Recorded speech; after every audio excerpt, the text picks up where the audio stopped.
বন্ধুদের আমার পক্ষ থেকে জানাচ্ছি শুভেচ্ছা ও প্রাণ ঢালা অভিনন্দন। স্যার আমাদের কথা আছে স্যার, বক্তব্য শুধু ক্ষমতাশীল দলের নেতাদের কেন দিবেন স্যার? এটা কি দলীয় প্রোগ্রাম? কখন দিবেন স্যার? কখন দিবেন স্যার? প্রোগ্রাম শেষ হলো আপনি মেম্বারশিপ আমাদের কেন দিবেন না? কেন দিবেন না? কি সাহায্য করতেছেন আমাদের স্যার? গণতন্ত্রের দিকে আগে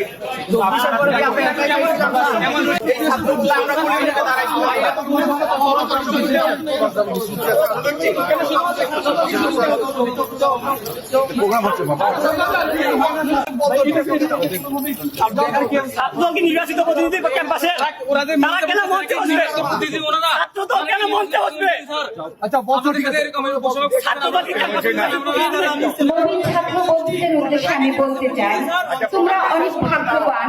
তোমরা এমন একটি প্রতিষ্ঠানে পদার্পণ করেছো যার একটি গৌরবোজ্জ্বল ইতিহাস, সমৃদ্ধ ঐতিহ্য রয়েছে এবং রয়েছে দেশীয় অতীতে আগামী